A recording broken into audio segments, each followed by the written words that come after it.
Well, when USC quarterback Hasan isn't with the Trojan football team, he's doing his part to help reduce food waste here in Los Angeles. A graduate transfer from Vanderbilt, he's currently out for the season with the torn ACL suffered in USC's spring game. But he's continuing his work off the field with his nonprofit called Second Spoon. Here's our Kristin Smith now with more in this week's edition of Hometown Hero. Hometown Hero, sponsored by Rotolo Chevrolet. How crazy has your senior season been? I'd imagine it turned out a lot differently than you planned. Yeah, absolutely. Personally, ACL tear is definitely not what you expect. Also with the coaching change, of course, that everyone knows about.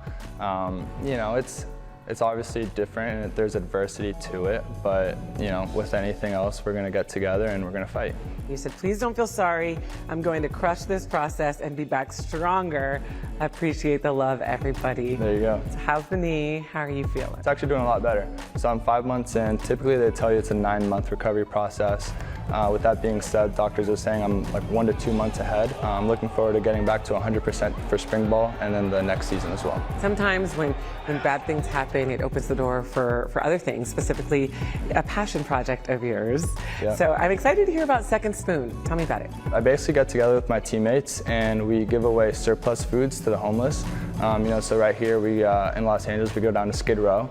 And we partner with different organizations, the dining facility right behind me, the Los Angeles Coliseum, which we actually just started a new partnership with as well.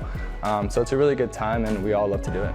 Using old, repainted FedEx mail trucks, Mo started Second Spoon in his hometown of Miami and says the idea was born after seeing the food waste issue firsthand as a freshman at Syracuse University. It was me seeing a need and taking action, honestly. So I got to school my freshman year, and that's kind of where the seed was planted. I saw the food that was being wasted in the athletic dining halls. And as athletes, we're getting the best of the best food. So it's like steak, lobster, fish on a daily basis. And in the back of my head, I'm like, okay, a lot of this food's being wasted. Like, I'm sure there's a mechanism in place to distribute it. And I just did some research and there wasn't really anything that I saw. And so, like I said, it was just a matter of putting a plan into place and doing it. And I know you were getting your master's in entrepreneurship, shocker. Yeah, so where are you gonna take that? I would love to continue expanding Second Spoon and seeing where it goes. Definitely LA is a new home to me. It's a second home, and it means a lot for us to give back to the community here. I'd love to continue expanding and scaling throughout other cities. So right now we're in Miami, Nashville, Tennessee, Baton Rouge, Louisiana. 5th location coming soon. What's it like when you actually see the faces of the people you serve? Unbelievable. It's crazy. It makes all the work worth it, essentially. So football is obviously a big deal. Curbing food insecurity, even a bigger deal. Do you feel like you're changing the world? I think we're doing our part.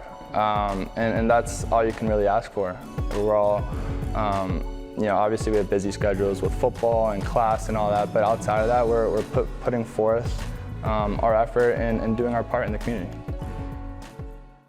Now, yesterday's game against Oregon State was a zero waste game for the LA Coliseum, and as part of the Spoon's second new partnership with the stadium, Mo and members of the team collected the surplus food from the game to distribute throughout the city today. That is absolutely incredible. Not only were they talking about, trying to get through a very difficult time on the field, here's something off the field that they're bringing smiles to people's faces. And how many people say, oh, I'm going to do charity, and they do it for one day, right? They're doing it because they want to post on Instagram or something like that. This kid is creating his own foundation and doing that. And Allstate is the Good Hands team is going to donate some money for kids involved with this that are athletes, and he's up for that kind of award. And he's just going to put that right back into that truck. Yeah, and it's not just 1 or 2 young people over there. This is a lot of young kids going over there and doing stuff back in the community. And a lot of athletes get a bad rap saying, oh, they get this for this, or they get that, or they get this, or they get that. But you know what? You see a lot of them coming together and they're doing this charity, and it starts with one person, and he's a leader. Of course, he's going to